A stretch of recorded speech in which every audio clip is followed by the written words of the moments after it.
Bonsoir à toutes et à tous. Nous sommes très agréablement surpris de voir autant de monde présent ce soir, puisqu'on était en concurrence avec beaucoup de manifestations. Il y a le FRAC, l'inauguration de l'exposition du FRAC juste à côté aux écuries. Et je crois que sur la ville d'Aurillac, il y a pas mal de manifestations ce soir. C'est le hasard du calendrier, mais bon, les dates sont comme ça.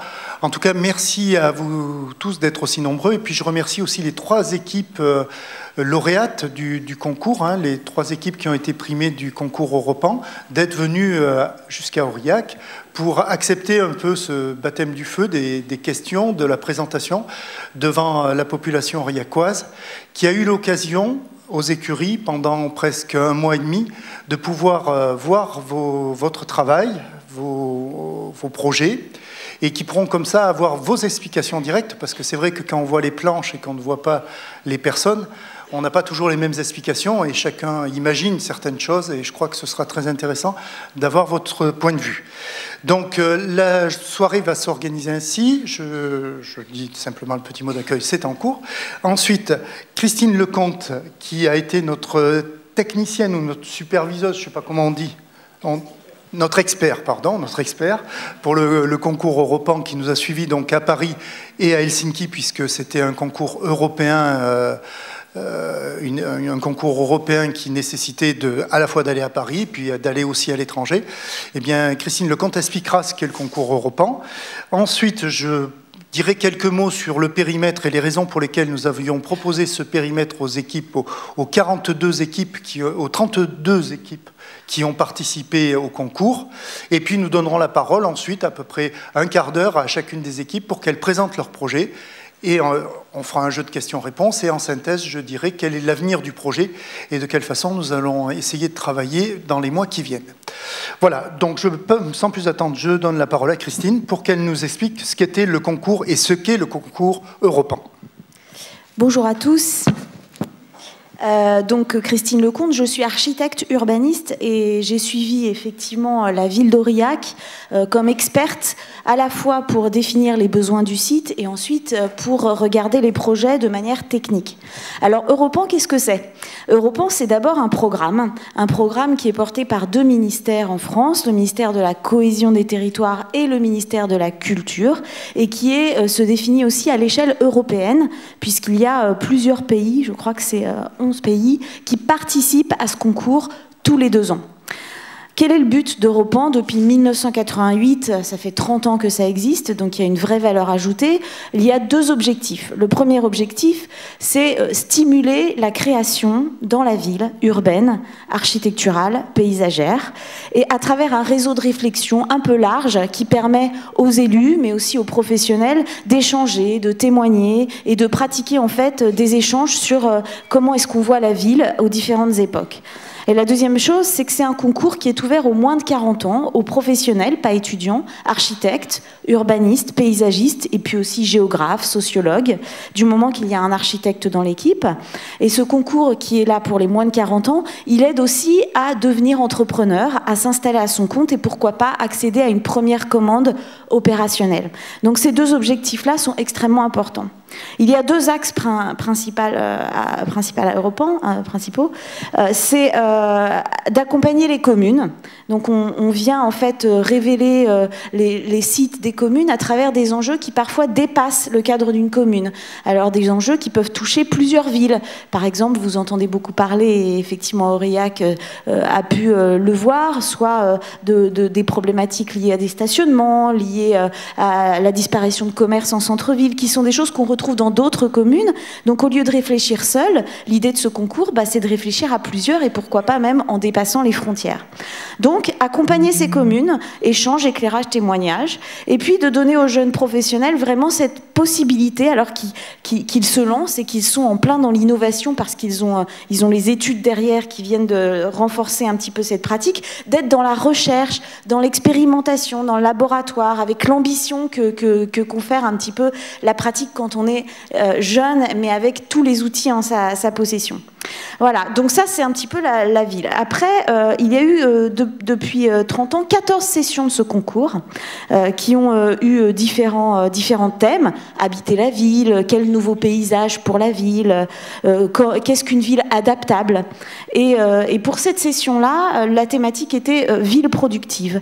Et l'idée était effectivement de sortir de la logique de la ville par zone, une zone industrielle, une zone commerciale, une zone résidentielle, et de poursuivre en fait l'idée de la ville mixte, de la ville qui permet d'intégrer des activités, qui permet de renouveler en fait des territoires plus proches des ressources qu'elles ont et les ressources locales, et puis aussi de travailler sur les enjeux environnementaux. Donc c'est à la fois un enjeu économique, ressources locales, activités de proximité, un enjeu social, comment on habite un territoire où il y a une production quand on est habitant, et puis un enjeu environnemental sur le recyclage de la ville avec toutes les thématiques qui peuvent aller des déchets à la pollution.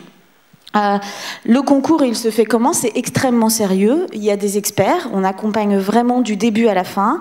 Il y a un jury qui est composé de personnalités variées. Vous avez des grands prix de l'architecture, vous avez des maîtres d'ouvrage, vous avez des élus, des personnalités de toutes sortes. En France, il y a eu 11 sites. En Europe, il y a eu 44 sites sur la dernière session. En tout, on a eu 1003 réponses de jeunes architectes et paysagistes. Pour vous dire que c'est presque un passage obligé pour ces jeunes professionnels.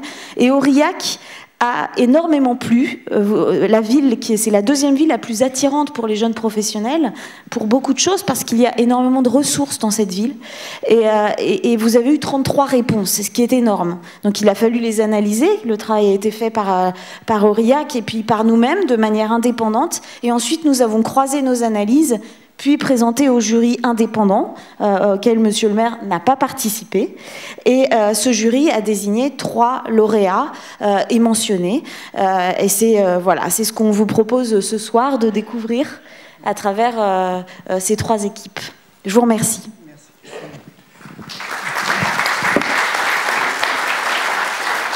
Peut-être pour compléter les propos de Christine, donc vous vous rappelez, quand on était aux écuries, il y avait 5 projets qui ont été présentés. Et dans ces 5 projets, parmi les 33 qui initialement avaient été proposés, nous sommes tombés d'accord. Alors on n'a pas fait le même classement. Le classement de la population et le classement du jury européen n'ont pas été tout à fait le même classement. C'est les mêmes 3 équipes qui ont été sélectionnées. Par contre, l'ordre est un peu différent. Donc c'est quand même... ça montre en tout cas que la vision était quand même très partagée, puisque nous sommes tombés d'accord sur des orientations. Simplement, je pense que le jury européen a une approche très technique et très très avant-gardiste par rapport à ce que pouvait être la vision architecturale de la ville sur les 40 ans qui viennent. Et peut-être que le vote aurillacois a été plus proche du terrain et proche du bon sens. Alors je crois que l'ordre est à peu près inversé. Donc les 3 équipes, le jury européen a classé le Grand Parc en premier, le Panoplie en deuxième et l'équipe Savoir-Terre en troisième. Et les Aurillacois, en fait, il y a eu 350 votes à peu près, il y a eu 500 visiteurs et 350 votes, ont classé, mais dans l'ordre inverse, c'est-à-dire Savoir-Terre en premier, Panoplie toujours en deuxième, et troisièmement, le Grand Parc. Voilà, donc c'est intéressant de le noter, puisqu'on voit quand même que l'architecture et même l'évolution de la ville, quelque part, se dessine quand même sur des bases qui sont... en tout cas commune à l'ensemble de la population, y compris aux scientifiques.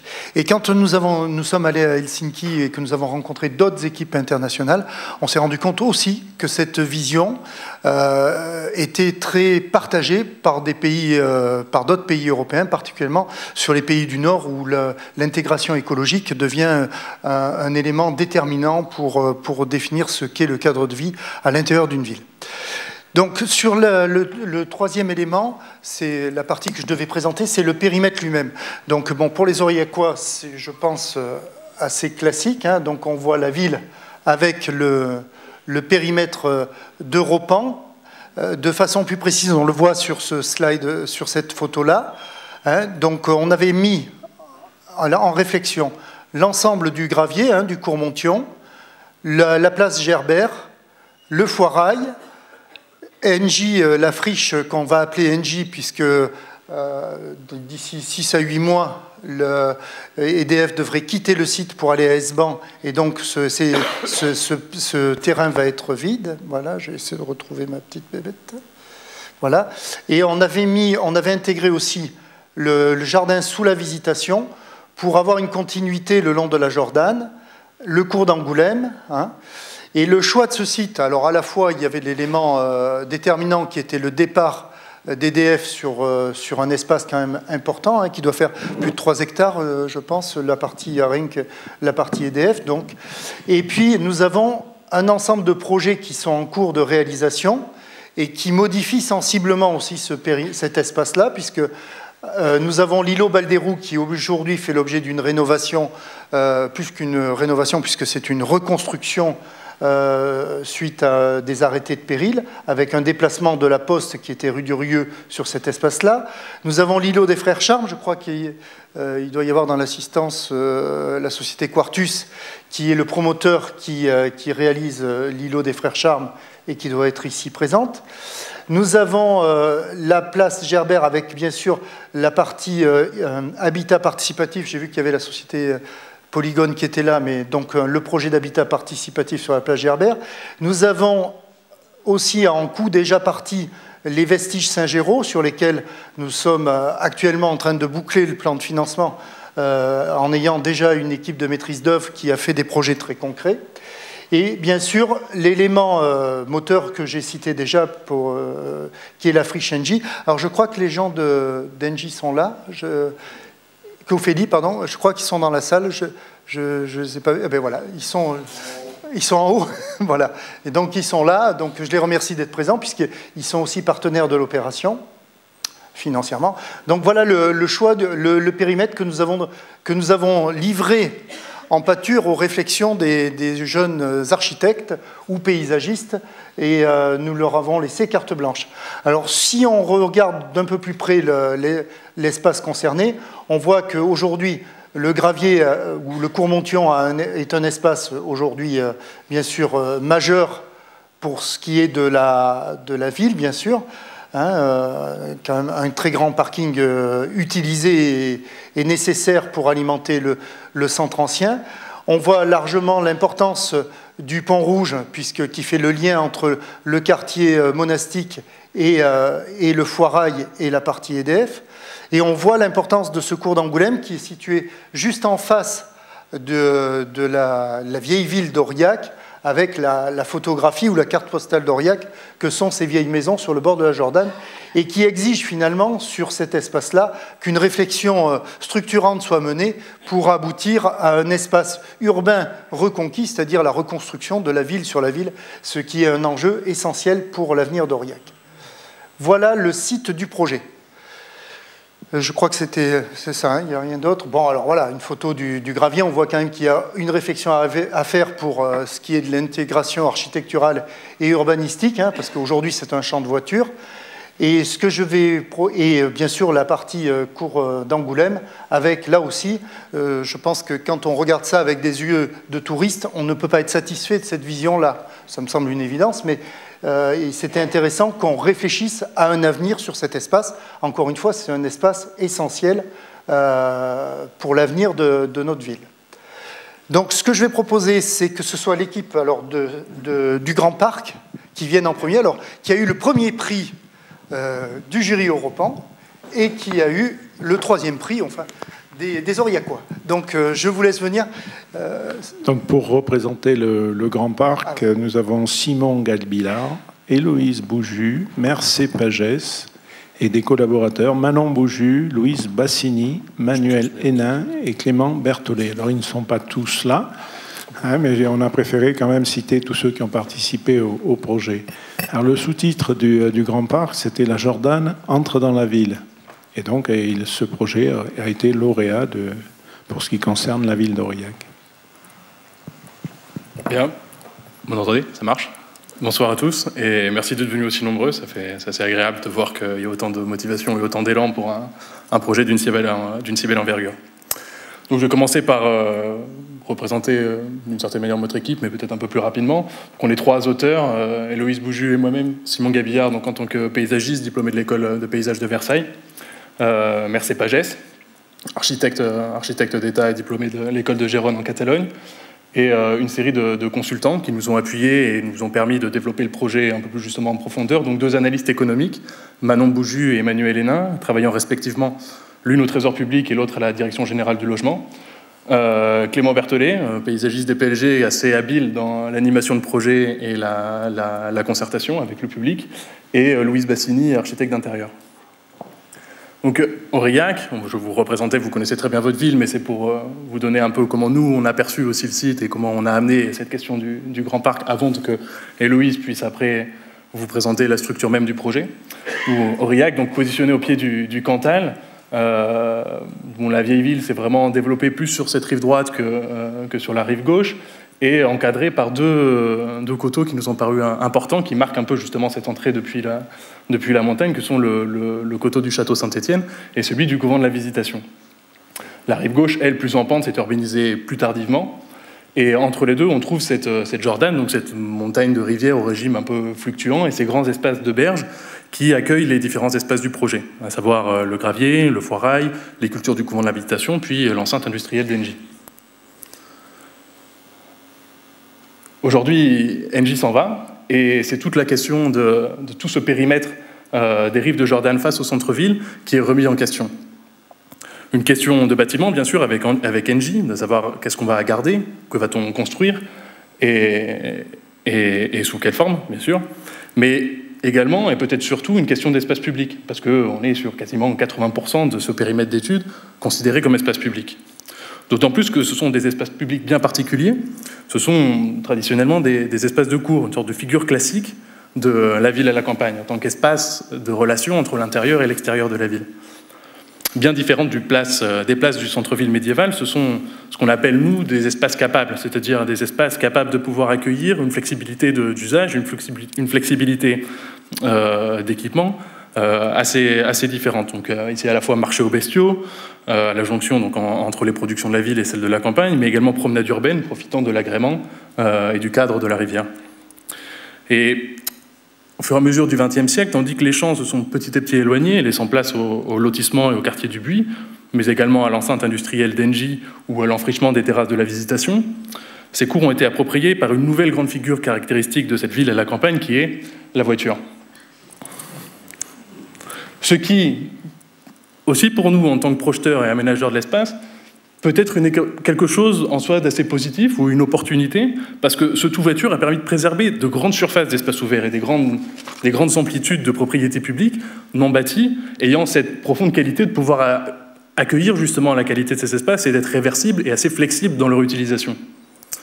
Mais d'autre part, faisant l'objet d'un usage assez mono-intensif, qui a réduit les espaces vraiment à peau de chagrin, on le voit avec le trottoir ici sur le cours d'Angoulême, et qui, surtout, a coupé la continuité de ces espaces avec les espaces du centre-ville. Donc, l'enjeu aujourd'hui pour nous, c'est à l'heure où l'enceinte d'Engie s'ouvre et où le centre-ville est en pleine revitalisation, va être de retrouver une nouvelle vocation contemporaine à ces espaces des cours, en lien avec la ville d'aujourd'hui et ses besoins, tout en étant capable d'anticiper sur les besoins de demain. C'est-à-dire de définir tout à la fois un caractère, celui d'une rivière urbaine aux portes de la vieille ville, et des usages, celui d'être une double interface, capable d'accueillir les besoins de l'hypercentre, comme de répondre aux besoins de l'échelle de tout le bassin d'Aurillac. À la fois pour les gens, donc une double interface, à la fois pour les gens qui viennent de l'extérieur, donc qui viennent chercher les commerces du centre-ville, donc une capacité de parking, peut-être une connexion au niveau des mobilités avec des systèmes de bus, de la navette électrique ou du vélo, mais également pour les habitants et les futurs habitants du centre ancien très dense, donc non pas avare en espace public, mais en espace très minéral, et qui pourrait avoir besoin également d'espaces de loisirs, d'activités sportives et d'espaces de nature, tout comme des facilités à pouvoir sortir du centre-ville pour aller chercher les usages de la ville périphérique. Pour cela, nous proposons de considérer l'ensemble des éléments dispersés de cet espace des rives de la Jordan que sont les terrasses de la Visitation, le jardin du Buis, Engie, le forage, les rives de la Jordanne, le Gravier, le Cours-Monthyon, la place Gerbert et ses berges de la Jordanne, comme un seul et même équipement paysager auquel nous avons donné le nom de Grand Parc. Donc l'échelle de ce Grand Parc est sa grande force, comme pièce urbaine unitaire, capable de répondre à l'échelle du centre ancien, en tant que dimension d'équipement, et qui fait le lien entre ce centre et les coteaux pâturés du Puy-Courny. Bien sûr, et pour rassurer aussi la mairie, il ne s'agit pas ici de faire ou de travailler pour faire un jardin du square sur les 7,3 espaces de cette emprise. Ce que nous appelons Grand Parc, c'est un espace beaucoup plus extensif, c'est-à-dire plus doux d'une certaine manière, qui répond plus à l'ordre de l'infrastructure que de celle du jardin public d'agrément. En soi, comme j'ai déjà dit, on pourrait l'appeler, ou on l'appelle nous, un équipement paysager. Un équipement parce que c'est un espace qui rend service à la ville, qui portera des fonctions multiples, comme je laisserai Héloïse vous le présenter juste après. Et profond et paysager parce que profondément intégré dans la constitution physique de la ville. C'est-à-dire que le projet prend, par exemple, tire parti de la constitution du site, de la topographie, pour pouvoir ouvrir des scènes sur la ville elle-même et ainsi profiter et faire valoir les qualités exceptionnelles de la ville d'Aurillac. Ainsi, cette nouvelle pièce urbaine se fait le lien entre ce centre-ville et son territoire immédiat, donc on l'a dit avec les coteaux du Puy-Courny, mais également comme s'il est point de départ d'itinéraire le long de la Jordanne, avec le grand territoire, et l'inscrit et le replace ainsi dans le grand territoire. Donc, et enfin, avant de céder la parole, l'idée du Grand Parc, c'est celle d'une vision d'ensemble aussi. C'est donc une ambition qui peut se traduire sous la forme d'un plan guide, d'une feuille de route qui permettrait d'engager la transformation à grande échelle de cet espace. Là non plus, et pour des questions de temporalité, il ne s'agit pas de transformer d'un coup ces 7,3 hectares. Ce qui est intéressant, et un levier d'action important de notre projet, c'est de dire que le site présente différents degrés de résistance au changement. D'être capable de saisir qu'il est très facile et relativement peu cher de défricher ou de réouvrir les jardins de la Visitation, ces terrasses qui déjà témoignent d'une qualité indéniable, pour y avoir été une autre fois cet après-midi. Il est relativement simple d'intervenir sur les parkings, ou les grands espaces de parking qui sont une propriété publique, où la question du foncier n'est pas forcément très, très problématique. Il est bien sûr plus long d'acheter et de dépolluer les bâtiments d'Engie, mais pas forcément si compliqué d'y ouvrir une première traversée, et ainsi d'ouvrir cet ensemble qui était jusque-là cloisonné, un peu à l'extérieur de la ville ou inaccessible, pour pouvoir le replacer dans le fonctionnement urbain. Du coup, le Grand Parc dessine l'ambition à l'échelle de la Jordanne, tout en restant un projet à la fois flexible et opportuniste au projet de la ville.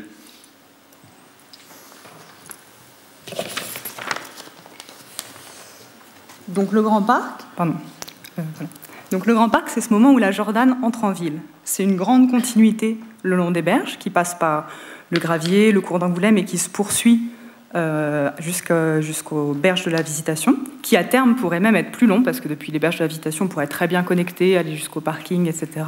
Et en aval, on pourrait réussir à résoudre ce problème avec le Conseil général et continuer sur, non pas sur la séquence urbaine qui est celle qu'on vous présente, mais plus sur les chemins qui existent déjà le long de la Jordanne. Donc cette continuité plate, qui fait 1,7 km, et puis deux autres continuités qui sont à mi-hauteur, qui passent par la Visitation, puis à travers Engie ou par les jardins du Buis. À ça s'ajoutent des articulations très importantes parce que c'est elles qui vont garantir la porosité entre le centre-ville et la Jordanne, qui vont permettre de traverser facilement les ponts, d'aller d'un espace à l'autre, de réouvrir les vues depuis le centre-ville sur la Jordanne et tout ça. À l'intérieur de cette sorte de structure d'espace public, de ce maillage, s'insèrent différents usages, que sont par exemple les bâtiments du quartier des énergies, c'est comme ça qu'on appelle la future friche Engie, avec les bâtiments existants et puis des nouveaux usages. Et puis il y a aussi à l'intérieur de ce grand parc des parkings, le parking du Foirail, le parking du Gravier, qui pour l'instant sont des stationnements en surface, mais qui d'ici 15 ou 20 ans pourraient très bien évoluer vers autre chose. Un espace public de cette taille-là, dans une ville moyenne comme Aurillac, ça ne peut pas être qu'un seul usage. C'est forcément quelque chose de multiple, d'hybride, qui va être plus d'une chose à la fois. Par exemple, c'est un support de mobilité, mais c'est aussi une structure végétale qui garantit un certain bioclimat, une biodiversité, une qualité de vie. c'est peut-être aussi un producteur d'énergie, pourquoi pas. C'est aussi le support pour des activités économiques, tout en s'insérant dans une sorte de mise en valeur du centre-ville ancien. Donc la fonction première de ce grand parc, en porte de la vieille ville, ça reste celui de la mobilité. À la fois la mobilité douce, à pied, en vélo, mais aussi la mobilité en voiture. Parce que la question, c'est pas du tout d'essayer de supprimer toute la voiture, mais par contre, c'est plutôt de se demander où est-ce qu'elle est légitime et où est-ce qu'elle ne l'est pas. Et aussi de se demander comment est-ce qu'un stationnement peut devenir un espace vraiment urbain, à la fois toujours fonctionnel, mais aussi aimable, avec des qualités. Donc pour ça, il nous semble qu'il y a certains non négociables, qui sont par exemple les berges de la Jordanne, où là, on propose sur le cours d'Angoulême de supprimer du stationnement, de regagner une certaine épaisseur le long du gravier, d'avoir peut-être des espaces où, si la voiture est présente, au moins la priorité est inversée, le piéton devient prioritaire. Donc le long de la Jordanne, et puis 3 portes qui sont des entrées vers le centre-ville. La place Gerbert, la place devant le futur îlot des Frères Charles, et la place du Général d'Elzins qui relie avec le square. Pour gagner ces espaces publics, sur des espaces qui sont actuellement dévolus à la voiture, ça demande de revoir un peu les gabarits de voirie et de réorganiser les stationnements. Donc par exemple, là, vous voyez un morceau du gravier, comme on l'imagine, avec 15 mètres le long de la Jordanne, qui sont cette fois une vraie promenade parc, vraiment large, et puis le cours Monthyon en haut, dont la voirie est revue, avec moins de stationnement, etc. Et ça devient vraiment une voirie urbaine où le piéton a autant sa place que la voiture. Entre les deux, on propose d'organiser les stationnements selon une gradation d'usage. Donc plus on est proche de la ville, plus il y a de places de voiture, c'est plus facile d'y aller, plus simple d'y accéder, et plus on va vers la Jordanne, plus la végétation prend la place et devient présente et réduit les stationnements en petites poches.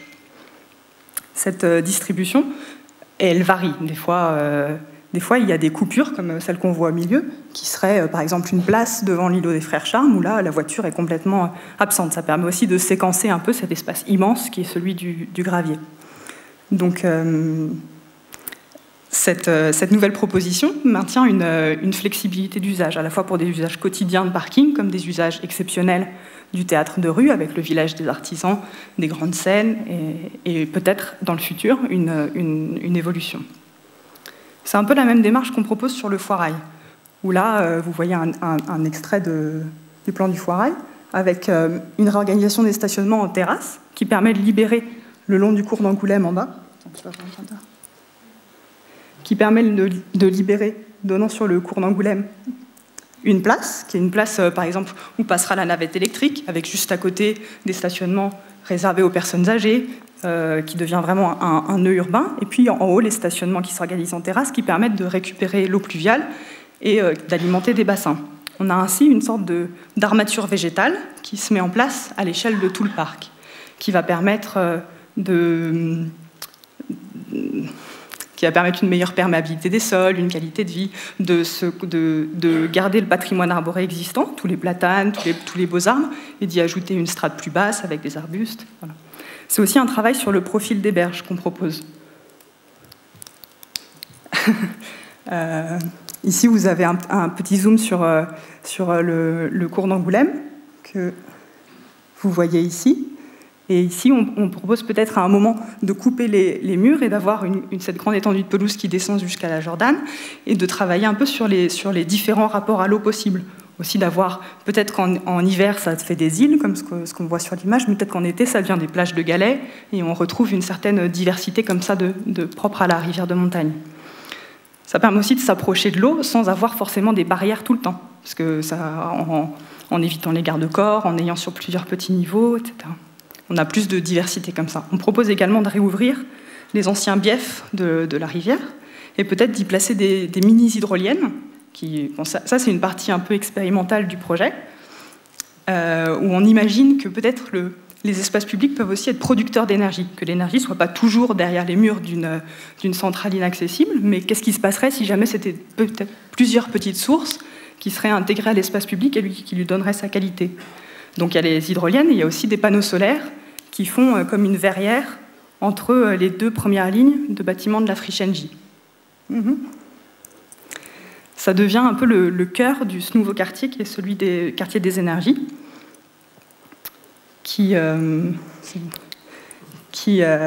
Donc le quartier des énergies, donc avec le jardin d'hiver dont je vous parlais ici, entre les deux premières lignes de bâtiments. En bas, le cours d'Angoulême qui va jusqu'à la Jordanne, et puis en haut, une esplanade haute qui connecte après avec les jardins du Coteau du Buis. L'idée avec ce jardin d'hiver, c'est vraiment que le cours d'Angoulême puisse rentrer à l'intérieur d'Engie. On a une continuité de ces espaces publics à travers la verrière, on peut passer entre les bâtiments. Donc on a une sorte à la fois un espace ombragé, très agréable l'été sur les bords de Jordan, et puis un espace peut-être plus pour l'hiver, abrité, qui est celui, mais qui reste un espace public, où les gens sont libres d'entrer, qui est celui du jardin d'hiver. Ensuite, on tire parti un peu des gabarits des bâtiments existants. On propose d'en conserver, on imagine d'en conserver une partie, peut-être d'en construire d'autres. Comme ils sont déjà, c'est déjà des ateliers, donc enfin, il y a une partie bureau et une partie atelier, avec des bâtiments plus hauts, plus larges, qui sont parfaits pour y installer des mini-ateliers de production, etc. Donc, en tant qu'architecte paysagiste, on n'est pas particulièrement formé pour dire quelles activités il y aura. Par contre, ce qu'on peut plus ou moins faire, c'est créer un cadre spatial, de créer des lieux qui vont favoriser les rencontres, favoriser les moments d'échange, et donc favoriser les productions entre les différents acteurs. On imagine Engie comme une sorte de lieu de rencontre entre les productions de la campagne, qui pourrait trouver ici un moment d'échange avec la ville. C'est pour ça qu'on imagine aussi que dans ce quartier, il y a des logements qui sont intégrés ici, un café, et puis un parking en haut. Comme ça, on est sûr que beaucoup de gens vont forcément le traverser pour aller du parking jusqu'au centre-ville, d'autant plus avec cette nouvelle passerelle qui connecte jusqu'à l'îlot, qui connecte jusqu'à Saint-Géraud, etc. C'est vraiment un espace vécu et traversé. Sur le toit du parking, on imagine vraiment un espace actif, même s'il n'est pas la vraie façade urbaine, ça reste le long du cours d'Angoulême. Et sur la toiture du parking, c'est des usages plus ponctuels, plus de loisirs. Pourquoi pas un skatepark, pourquoi pas une grande rampe qui serait une piste de luge l'hiver, etc. C'est une des meilleures vues d'Aurillac, un peu avec celle qu'on aura sur les terrasses de la Visitation. Parce que l'idée du grand parc, c'est certes d'avoir des fonctions, d'être un support de mobilité, de gérer les eaux pluviales, etc. Mais c'est aussi l'occasion de recréer ces genres de moments qui font aussi la qualité d'une ville et des liens qu'on a avec elle. Donc le paysage urbain d'Aurillac, ce sera à la fois prendre un café sur une terrasse au soleil au bord du square, ce sera aussi une promenade sous les jardins d'ombre de la Visitation, ce sera voir un spectacle de théâtre de rue sur la place de l'Hôtel de Ville ou sur la place Gerbert avec la cascade en arrière-plan. Ce sera s'allonger sur la pelouse de la plage pour regarder les façades des vieilles maisons de la Jordanne. Merci.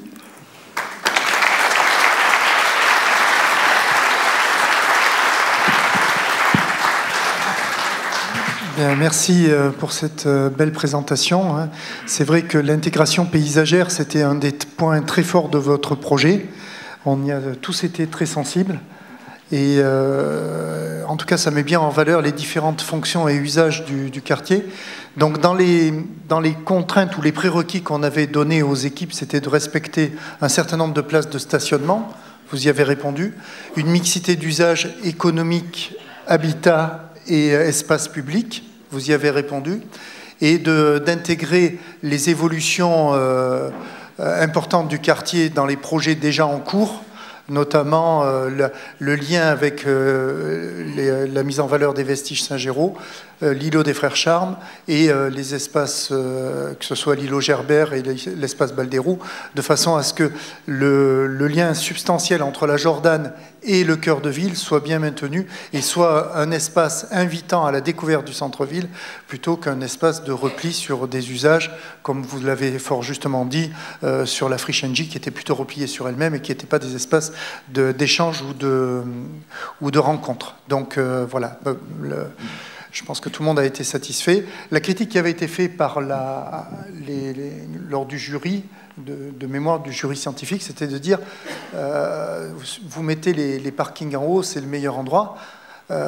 Cette critique n'était quand même pas fondée, puisque effectivement vous mettez bien en valeur l'espace de terrasse et de vue, qui certes les parkings sont en dessous, mais on a une belle vue dégagée avec des usages skatepark, maison des énergies, et qui se retrouvent bien dans le projet. Donc c'était un très beau projet.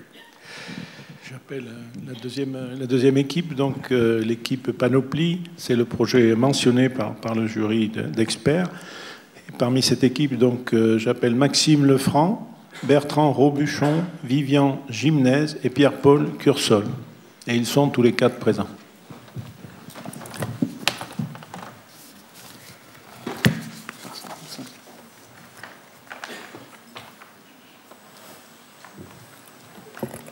Bonjour à tous. Alors vous êtes très nombreux, c'est un peu impressionnant, mais je vais commencer par présenter notre équipe. Donc,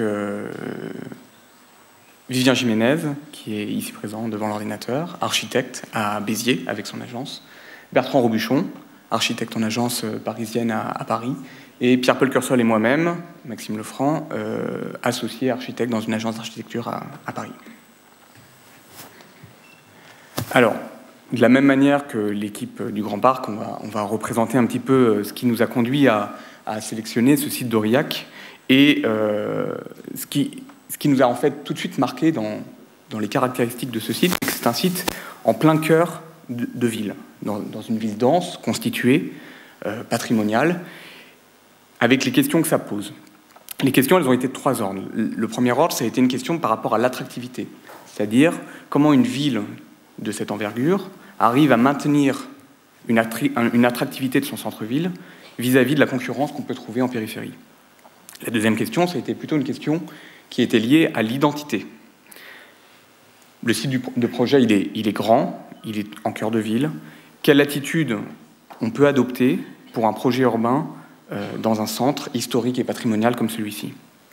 Et enfin, la dernière question qui nous a donné envie d'approfondir, c'était une question qui était sur l'accessibilité. On est sur une ville moyenne, située dans un territoire rural, où la place de la voiture est forcément présente. Et comment on arrive à gérer cette accessibilité liée à la voiture et les espaces publics de la ville. Alors, pour commencer notre étude, on a tout d'abord regardé un petit peu comment s'est développée la ville durant les 60 dernières années. Ce qu'on peut observer sur les 2 cartes qu'on a ici, c'est qu'en 60 ans, l'emprise bâtie sur la commune d'Aurillac, elle a été à peu près multipliée par 3. Par contre, quand on regarde l'évolution démographique de la ville, on se rend compte que la population, elle n'a pas été multipliée par 3. Donc forcément, la ville dense a eu tendance à se développer en périphérie, à se diluer, à être moins dense, et inévitablement, la voiture a forcément pris une place plus forte car les distances se sont rallongées.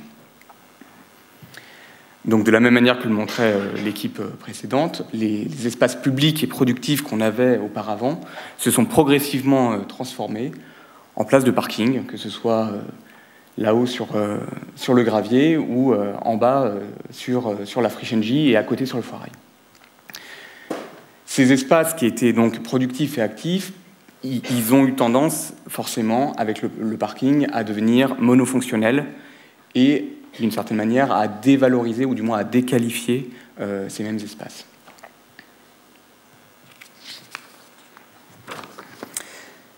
Donc selon nous, l'objectif du projet, il est relativement clair. En tout cas, c'est comme ça qu'on l'a interprété. Il faut contribuer à revitaliser le centre-ville en retrouvant de l'attractivité et de la convivialité sur ces espaces.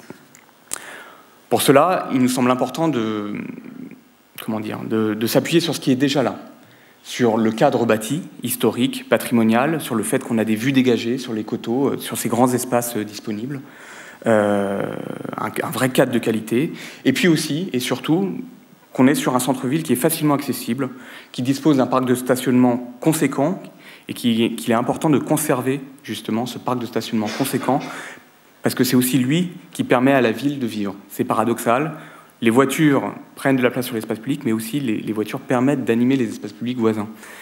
Donc voilà, c'est un petit peu la problématique qu'on s'est posée.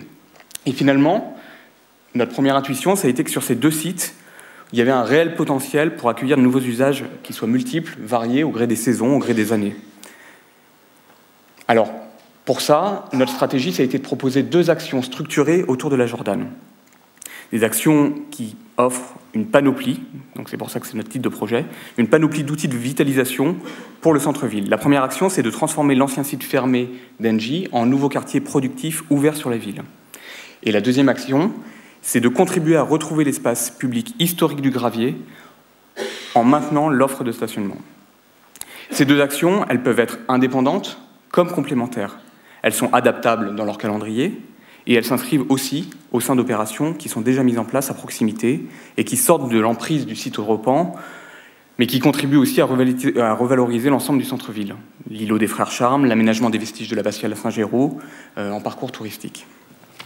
Donc on va commencer avec le Gravier et avec Bertrand.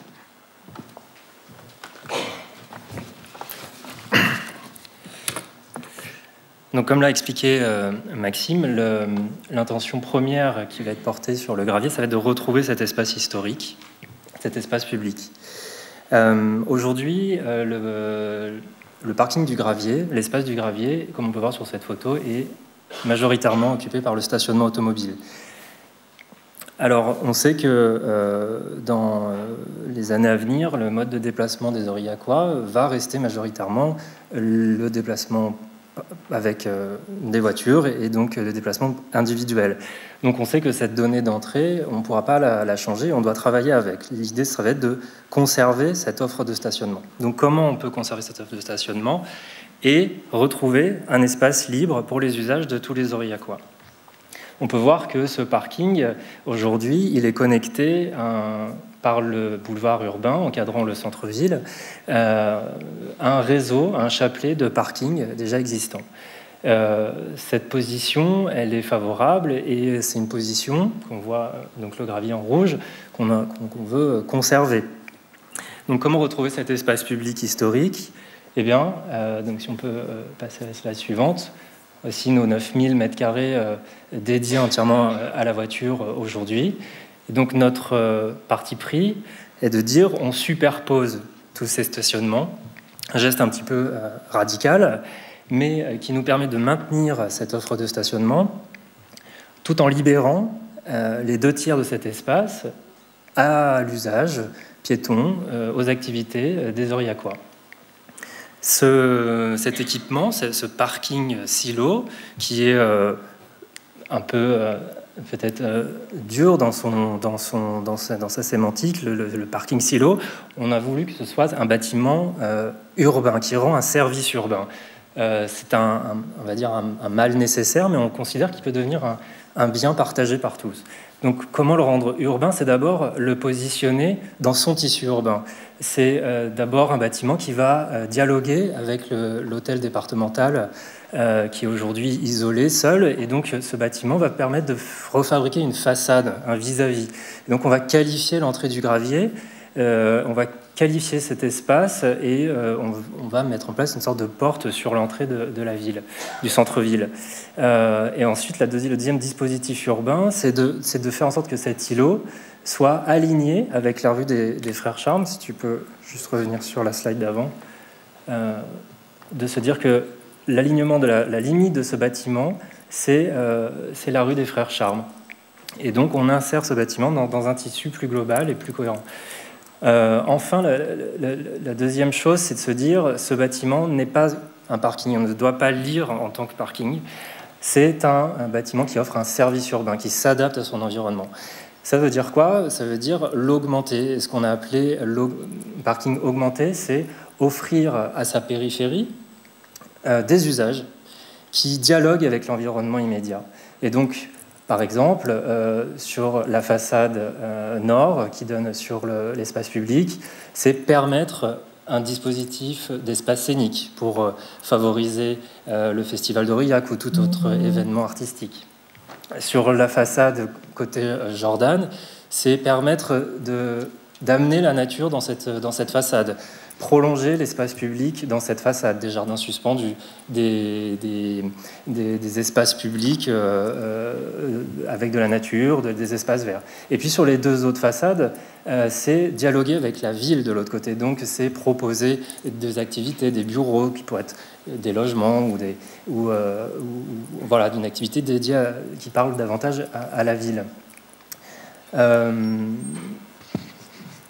Cette structure, nous l'imaginons en bois. Pourquoi? Parce qu'on pense qu'on doit être dans un dispositif qui doit évoluer, se transformer et s'adapter. Nous pensons que la structure en bois permet ça. Et on a poussé un petit peu la réflexion de façon assez précise, peut-être assez technique, mais on pense que c'est très important parce que finalement, pour redonner ce caractère urbain à ce bâtiment, ça va passer par son dispositif constructif, on pense. Et par exemple, on va essayer de faire en sorte que ce bâtiment pourrait anticiper sa reconversion en îlot. C'est-à-dire qu'on passerait d'un silo à un îlot, c'est-à-dire un bâtiment qui, aujourd'hui, on a des surfaces dédiées dans le schéma de gauche, dédiées à l'automobile. On pourrait imaginer demain que cette structure, au centre, se retire petit à petit, peut-être avec l'évolution de l'utilisation de la voiture qui va diminuer. Et donc, on pourrait avoir une cour, quoi, et on pourrait passer d'un bâtiment silo, parking, à un bâtiment îlot. Donc voilà, c'est des dispositifs qui sont un peu expérimentaux, mais on pense que ça peut avoir un intérêt d'un point de vue urbain pour faire que ce bâtiment soit intégré dans la ville dans l'avenir. Donc ce qu'on obtient, c'est ça, c'est 7000 m² maintenant dédiés à la vie des Aurillacois. Et de là, on pourrait... donc voilà, cette photo historique de l'usage de... Alors, on revient juste un petit peu avant, du gravier, on peut voir à gauche, on voit cette diversité d'usages qui était autorisée et permis par cet espace libre. Aujourd'hui, la voiture est là, mais on l'a poussée, et on pourrait permettre cette diversité d'usages. Alors, évidemment, ça passe dans un premier temps par l'aménagement d'un espace public de qualité, donc le traitement de sol, les espaces verts. Ça passe par la qualification d'une berge, de la berge de la Jordanne. Ça passe par la mise en place de petites aires de pique-nique, des belvédères. Donc, tout ça, qualifier la promenade, faire des temps de pause, et puis cette possibilité d'étendre les jardins vers la façade, et donc proposer ces jardins suspendus. On voit ici une image un peu hypothétique, mais c'est un petit peu fantasmé, mais on pourrait imaginer que voilà, sortir de sa voiture, c'est pas se garer, sortir de sa voiture, c'est pas dans un bâtiment en béton, fermé. Non, on sort de sa voiture et on a un parcours urbain. On se promène dans un jardin, on voit de la nature et ensuite on termine notre parcours. Le dispositif scénique, par exemple, permet de renforcer, de valoriser le festival d'Aurillac. Notre bâtiment, on le voit comme un outil support à cet usage-là. Voilà, on pourrait imaginer une scène sur la façade nord. On pourrait imaginer des cinémas en plein air. On pourrait, voilà, des concerts. Et puis, autoriser le développement des terrasses de café, qui aujourd'hui ne peuvent pas se développer sur l'espace public. Donc là, l'espace est libéré et on pourrait autoriser ça. Imaginer des marchés ponctuels. Ah, excusez-moi. Vous n'avez pas du tout entendu. Si. Ouf, j'espère que vous m'auriez arrêté avant, sinon. Donc voilà, permettre ces usages aussi du quotidien, du marché, l'espace étant libéré maintenant. Donc là, on a une ambiance, cette ambiance que l'on recherche sur la place, où on voit cet équipement au fond qui est finalement présent, mais qui fabrique une sorte de décor, parce qu'il est d'ambiance, qui qualifie l'ambiance, parce qu'il vient d'abord supporter les usages, et on ne le lit pas comme un équipement qui garde des voitures.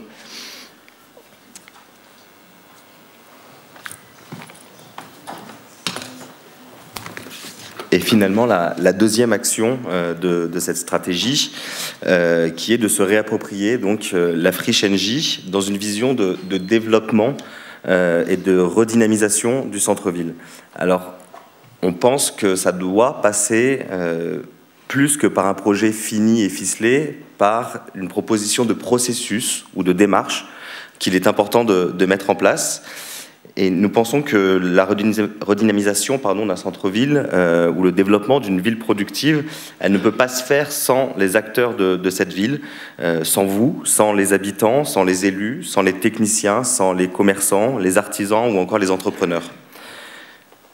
Si on regarde donc la friche Engie aujourd'hui, elle représente une formidable opportunité foncière déjà, à proximité directe du centre-ville, pour mettre en place une stratégie qui soit pertinente, aussi parce qu'elle pourra atteindre une certaine taille critique. Et aujourd'hui, ce site qui est vraiment fermé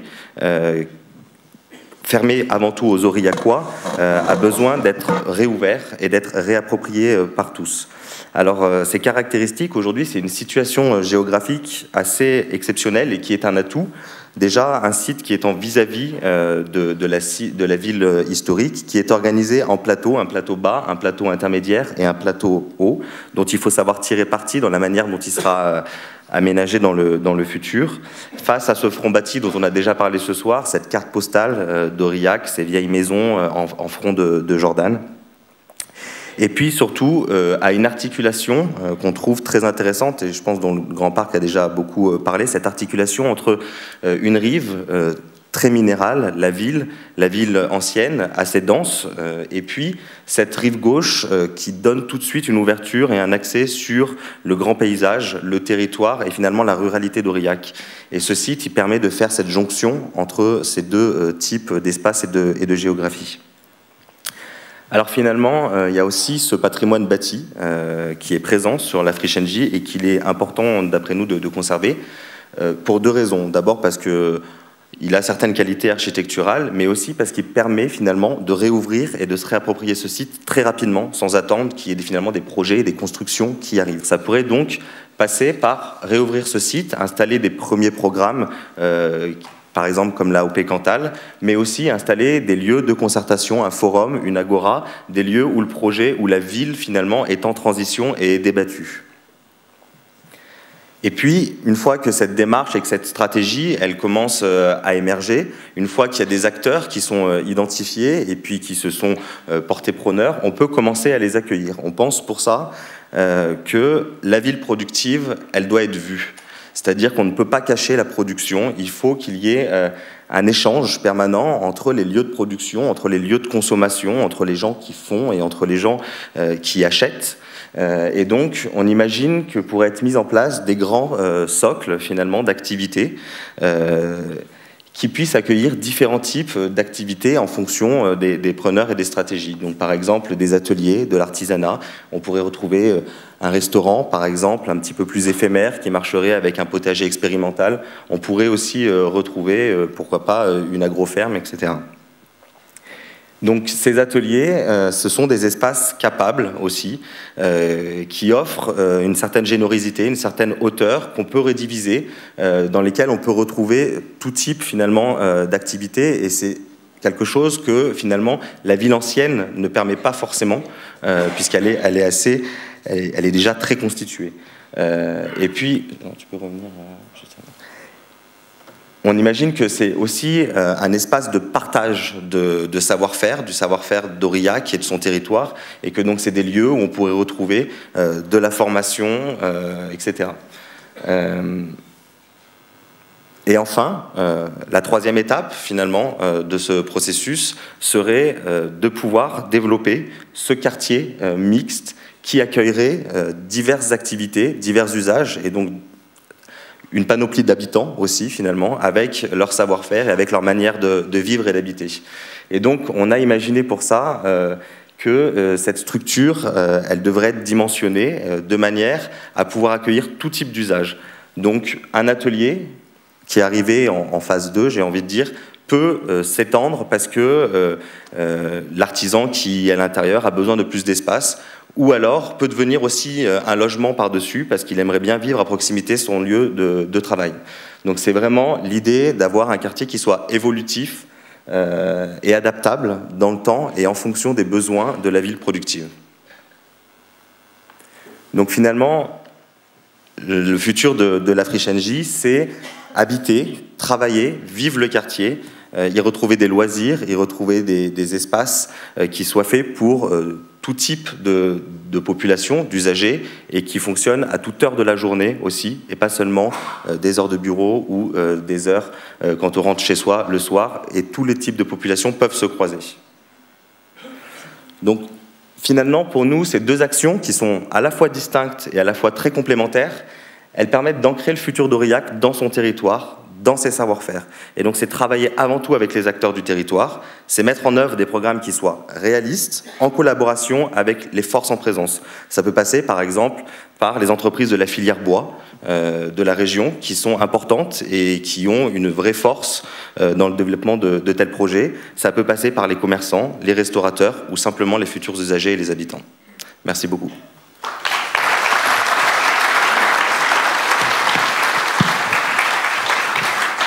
Donc, merci pour cette présentation. C'est vrai qu'on avait été très intéressé par le projet que vous avez présenté dans son caractère de développement d'une panoplie d'usage des bâtiments et leur caractère évolutif, de ne pas dédier définitivement un bâtiment à un usage. On le voit bien avec le parking silo qui est aujourd'hui, quand on construisait dans les années 80, eh bien, il fallait démolir quand l'usage avait disparu. On ne sait pas quoi faire après de ces parkings-là. Là, on a une capacité d'évolution, c'est même du bâtiment, qui dès l'origine est inscrite dans l'ADN du bâtiment, de façon à pouvoir avoir des usages différents qui s'adapteront à l'évolution de la société, parce qu'on ne sait pas, peut-être dans 30 ans, il y aura toujours des voitures, peut-être dans 30 ans, il n'y en aura plus, et on aura d'autres besoins dans la ville. Donc, c'était économe à la fois des deniers publics et tout en conservant une architecture très évolutive. C'était ce qui avait beaucoup attiré dans votre projet. Voilà, donc on va accueillir la troisième équipe, Savoir-Terre, qui avait reçu une mention spéciale du jury. Donc font partie de l'équipe Florence Carrière, Perrine Vouillon, Nelly Revol-Buisson, Sabine Bachelet et Guillaume Blaise. Et aujourd'hui, donc, il n'y a que 2 représentantes de l'équipe. Et moi-même, oui. Alors, bonsoir à tous. Merci beaucoup d'être aussi nombreux ce soir. Oui, je vais essayer de me rapprocher. Alors, donc, nous sommes l'équipe Savoir-Terre. Florence. Donc l'équipe est composée donc, de 5 personnes. Je vais juste rappeler brièvement. Florence Carrière, architecte urbaniste, ici présente. Moi-même, Nelly Revol-Buisson, architecte. Guillaume Blaise, ingénieur en bâtiment. Sabine Bachelet et Perrine Vouillon, qui sont architectes aussi. Donc ce soir, donc, il n'y a que Florence et moi-même. On va vous présenter donc, dans un premier temps notre regard sur la ville d'Aurillac. Après, on abordera notre approche paysagère et urbaine. Et puis, on finira sur les espaces vraiment urbains redéfinis en ville. Dans un premier temps, vraiment en guise d'introduction, donc voici les 3 points sensibles qui ont vraiment retenu notre attention et qui nous ont aidés à développer notre projet. Donc le premier point, le grand paysage, qui est donc en tout cas l'idée de valoriser l'identité paysagère du territoire aurillacois, qui est très fort. En deuxième point, redynamiser le centre-ville et les berges de la Jordanne. Et puis en troisième point, la place de la voiture en ville, donc dans l'objectif d'offrir des nouveaux espaces publics aux habitants. Alors, notre travail, lui, s'est appuyé principalement et à considérer le paysage comme matière première. Donc, on le voit bien sur la carte, la Jordanne, elle est très présente dans l'agglomération. C'est un vrai fil conducteur vers le grand paysage, notamment vers le Puy-Marie, où la rivière prend sa source. On constate aussi beaucoup de lisières productives, cette couronne verte autour de l'agglomération, avec aussi bien des boisements, des vergers, des prairies, des jardins. Donc c'est vraiment à valoriser, à préserver cette lisière productive. Et puis on a constaté que ce paysage, ce territoire, il avait une grande diversité de paysages, à la fois paysage rural, agricole, urbain, naturel. Bon nombre aussi d'acteurs, d'utilisateurs de ce territoire, d'activités en tout cas qui interagissent dans ces milieux. On peut parler par exemple d'activités sportives, d'activités culturelles, d'activités en rapport avec le terroir, dans le domaine de l'écologie. Et puis bien sûr beaucoup d'acteurs, donc entre autres les habitants, les agriculteurs, les touristes qui composent ce territoire. Donc on s'est appuyé vraiment sur l'existant, ce qu'il y a donc dans la diversité de ces paysages, dans la diversité aussi des attentes des acteurs du territoire, pour structurer notre projet et puis structurer le territoire qui est en devenir. Alors, au niveau de notre approche paysagère, à l'échelle du territoire aurillacois, on a constaté bien sûr que la Jordanne est un vrai fil conducteur dans la ville, qu'il y a des parties plus sauvages, je pense notamment après le camping, ou même des parties plus urbaines de la Jordanne au niveau du cours Montillon. Et puis, nous, nos objectifs, c'est vraiment de redéfinir la place de la Jordanne en ville, donc dans le territoire, dans la ville d'Aurillac, de créer par cela donc une promenade continue qui constitue le lien entre le grand paysage et le centre-ville, et notamment de créer des micro-architectures, des microstructures tout au long de cette promenade. Le but étant de considérer donc la Jordanne comme un départ d'exploration du territoire et de la ville. Concrètement, comment ça se dessine? Donc la Jordan, la promenade, elle vient s'appuyer sur les chemins existants, notamment le chemin de Roussy, le chemin de Beauchol, ou même le chemin qui monte au Puy-Courny. Elle s'appuie sur de la signalétique physique existante aussi, et puis on vient proposer des chemins de liaison. Ici, cette promenade, elle structure la ville, elle propose une nouvelle mobilité, plus douce pour les habitants, pour les visiteurs, et puis elle permet aussi une multiplicité de rapports à l'eau, avec notamment ces micro-architectures, microstructures qui viennent ici ponctuer, même séquencer, qui sont séquencées tout au long de cette Jordan, et on parle bien sûr de belvédères, de pontons, de passerelles. Voilà, donc ici, cette approche, elle est urbaine, elle est paysagère, et elle permet à la ville d'Aurillac de s'ouvrir sur sa vallée. Au niveau de notre approche urbaine, maintenant, donc à l'échelle du cœur de ville, on a repris le périmètre d'études donc en jaune de 7 hectares, périmètre d'études du concours Europan. Donc c'est un territoire d'études un tout petit peu avant. Avant. Ouais, c'est bon. Qui est donc à la fois en rive droite de la Jordan avec le cours Montillon, la place Gerbert, et puis aussi en rive gauche de la Jordan au niveau du cours d'Angoulême, du Foirail, de la Friche NG, du parc de la Visitation. On est vraiment en contact direct, on l'a déjà dit, avec le cœur historique d'Aurillac. Au niveau de... On se rend bien compte... On se rend bien compte que la ville d'Aurillac, c'est une ville moyenne, que c'est une ville au cœur de la ruralité. On en est conscient qu'il y a un vrai rapport entre la ville et la campagne. Et on sent bien qu'il y a beaucoup d'activités économiques qui se développent en périphérie, qui se fait au détriment du centre-bourg. Donc on veut vraiment, en tout cas, être dans l'objectif de soutenir l'attractivité du centre-ville et les commerces de proximité, au même titre que le plan de la ville actuel, donc le plan Action Cœur de Ville, qui est lancé et dont Aurillac fait partie maintenant. Donc on s'inscrit dans cette continuité. On souhaite donc par cela créer du lien entre la ville historique, la ville contemporaine, et puis offrir en parallèle des vrais espaces publics avec des parcs appropriables par tous, et puis reconsidérer les mobilités douces et mobilité voiture. Voilà. Donc au niveau des aménagements, parmi nos interventions projetées, notamment les espaces publics sont libérés des stationnements, à l'image du cours Montillon qui serait piéton, de la place Gerbert qui serait une vraie entrée de ville végétalisée sans voiture, et puis le cours d'Angoulême qui serait lui plus redéfini comme un parc des berges ouvert sur la Jordan. Ensuite, le patrimoine architectural existant, il est pris en compte dans notre projet, en tout cas dans la définition des nouvelles constructions sur la Friche NJ. Ensuite, les mobilités, on va aborder la voiture en ville. La voiture qui est très présente dans le centre-ville d'Aurillac. On est bien conscient, comme toutes les autres équipes, qu'aujourd'hui, géographiquement, économiquement, la voiture est très importante dans les déplacements, dans nos modes de vie. Donc on se positionne, en tout cas, on ne veut pas bannir la voiture en ville, on veut vraiment repenser sa place dans la ville. Donc notamment, l'objectif, c'est de libérer les espaces publics des stationnements, de définir des vraies zones de rencontre, des zones piétonnes, des zones 30, d'aménager des parkings à durée limitée, des arrêts minutes en faveur des commerces de proximité, et puis de créer aussi un parking sur le site de l'ancien Foirail, enfin du Foirail. Ici, donc, nous souhaitons retrouver un aménagement urbain pour les stationnements qui répondent à la fois aux usages quotidiens, donc pour tous. On parle bien sûr des habitants, des commerçants et des visiteurs. Maintenant, on va aborder plus précisément les espaces urbains redéfinis avec Florence.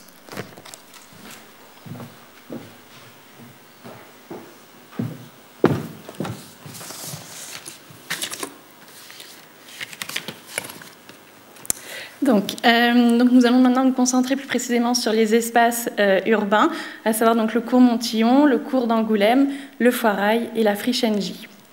Donc le cours Montillon, aujourd'hui espace entièrement occupé par des places de stationnement, très minéral. Donc les objectifs sont les suivants.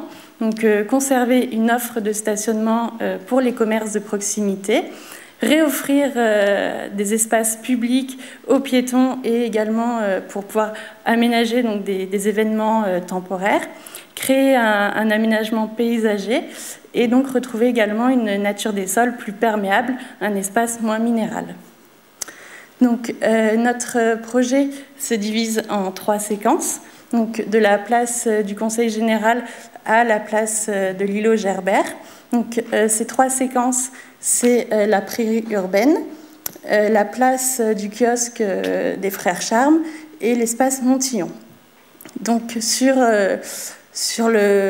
la prairie urbaine, donc on retrouverait un parking à durée limitée qui s'intègre sous une structure enherbée, donc où la voiture est ainsi dissimulée derrière cet aménagement, mais toujours présente afin d'offrir un espace de stationnement. Donc cette prairie offre un nouvel espace public en hauteur, un nouvel espace de détente, de contemplation, qui permet d'accueillir des animations et de s'ouvrir en belvédère sur l'esplanade Montillon. Ensuite, donc une place piétonne qui vient s'intégrer autour du kiosque existant, donc en face de l'îlot des Frères Charmes, qui est en cours de création. Donc c'est la place centrale de Montillon, donc un vrai espace public réoffert aux piétons, où donc de nombreux mobiliers urbains ponctuent l'espace et offrent une diversité d'usages, comme on peut le voir sur la perspective ci-dessous.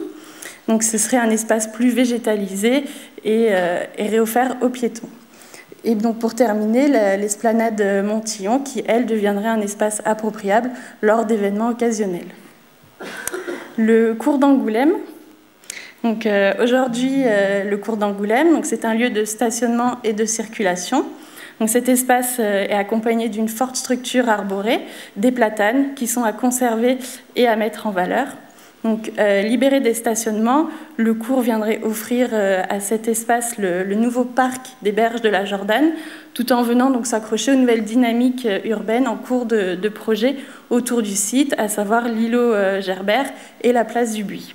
Donc les objectifs sont les suivants. Proposer donc des lieux de partage avec des usages riches pour les habitants en activités sportives, de détente et pour toutes les générations. Valoriser une liaison, donc un dialogue entre la ville ancienne et la ville contemporaine avec cette nouvelle rive gauche réaménagée. Et créer donc un théâtre en plein air avec une passerelle qui permettrait de relier la rive droite à la rive gauche. Donc ainsi, un dialogue vient s'instaurer entre la Jordanne, les futurs jardins et les projets de renouvellement urbain dans une démarche de valorisation mutuelle, une lecture d'un ensemble, d'un tout.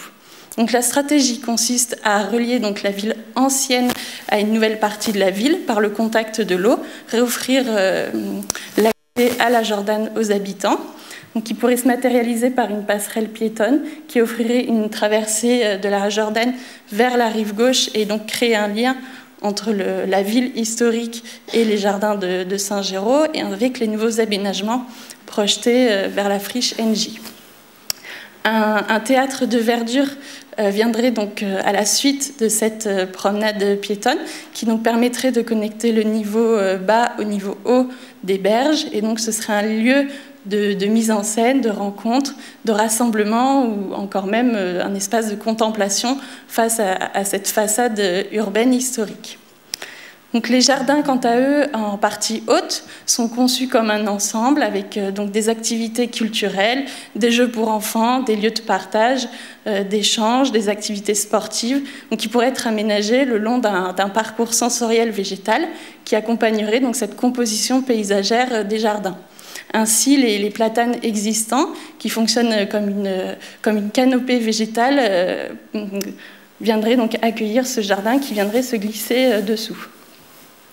Le foirail et la friche NJ, donc aujourd'hui divisés en 2 espaces bien distincts, coupés par un mur en pierre. Le foirail offre des places de stationnement gratuites et le site NJ, quant à lui, est amené à se libérer rapidement donc pour offrir un nouveau programme aux portes du cœur de ville donc qui pourrait mixer production cultivée, énergétique, économique et sociale. Donc les objectifs, c'est de venir créer donc une nouvelle vitrine de la production locale et offrir donc des services de proximité. Également offrir des espaces de production locale cultivée, énergétique, économique et sociale et valoriser donc les circuits courts. Donc si l'on recontextualise le site dans l'aire urbaine d'Aurillac, donc aujourd'hui on retrouve des offres comme des jardins partagés, des ventes de produits locaux ou des productions énergétiques aux portes de la ville, mais pas dans le centre-ville. Donc l'objectif, c'est de ramener ces offres en cœur de ville afin d'offrir donc une attractivité et de compléter les offres déjà existantes dans le centre-ville. Donc ce site, c'est une opportunité de réactivation du cœur de ville. Et donc le projet pourrait se présenter ainsi. Donc à l'échelle du site de la friche, donc, nous proposons de valoriser cette topographie, puisque nous sommes sur un site avec une forte pente. Et donc la topographie permettrait au bâtiment de venir s'adosser en terrasse afin de conserver les vues en belvédère sur la ville historique, tout en créant un lien par un parcours donc, qui traverserait le parc des Berges de la Jordane, la friche et le parc de la Visitation. Donc, ce front bâti, donc, si on décompose un petit peu l'aménagement de cette friche, donc on va partir du bas de la friche vers le haut. Donc, un front bâti commercial et attractif sur le cours d'Angoulême est réaffirmé, ponctué par des venelles. Il permet donc l'accès à l'arrière de cette friche. Et donc, cette nouvelle façade vivante offre des accès aux différents niveaux et nous accompagne jusqu'au supermarché participatif et coopératif local donc, qui se situerait dans des serres. Donc on peut retrouver situé en haut de la friche. Donc ce bâtiment, ce nouveau bâtiment, il permet de rapprocher les lieux de production du bassin de consommation, de soutenir les producteurs locaux, de développer les circuits courts et de mettre en valeur donc une nouvelle expérimentation qui pourrait se faire autour de la gastronomie. À côté donc, de ce supermarché, on retrouve un parking semi-enterré qui viendrait lui regrouper des stationnements existants qui du coup seraient déplacés, une certaine partie serait déplacée du cours Montillon vers la friche NJ. Et ce bâtiment est conçu donc, de façon durable par la création d'une architecture peu consommatrice en énergie, mais qui au contraire produirait grâce à ces 4 façades productives. Et pour terminer, donc, la maison du développement durable, qui donc, se situe au centre de la friche, qui est un bâtiment que l'on réhabiliterait, un bâtiment existant de NJ, qui pourrait être réhabilité en maison du développement durable, donc, qui serait un lieu d'expérimentation, mais aussi de sensibilisation au développement durable. Donc, ce quartier élaboré et co-construit dans une démarche participative avec vous, avec les élus, avec les différents usagers, aurait recours à la filière bois dans le cadre c'est une ressource locale, donc exploitons cette ressource locale. Donc cette illustration montre le supermarché local et la maison du développement durable, le bâtiment existant réhabilité. Donc, et avec cette promenade qui part du haut de la friche vers le bas, vers le parc des Berges de la Jordane. Donc la mise en place de ce projet serait phasée dans le temps afin d'avoir un développement de ce site en cohérence avec l'évolution de la ville et des besoins. Donc en 2020, l'aménagement du foirail et du nouveau parking. En 2022, l'aménagement du front bâti le long du cours d'Angoulême avec en parallèle le parc des Berges de la Jordane. Et en 2024, la création des halles. Donc, ce projet d'aménagement du cœur de ville, c'est une opportunité pour le centre-ville d'Aurillac afin de relancer une attractivité et de valoriser donc, les ressources locales qui en font un fort atout pour le développement aurillacois. Et nous souhaitons y réfléchir ensemble, habitants, usagers, élus, donc avec la mise en place de réunions publiques, de promenades urbaines, de temps de concertation. Donc, je vous remercie de votre attention.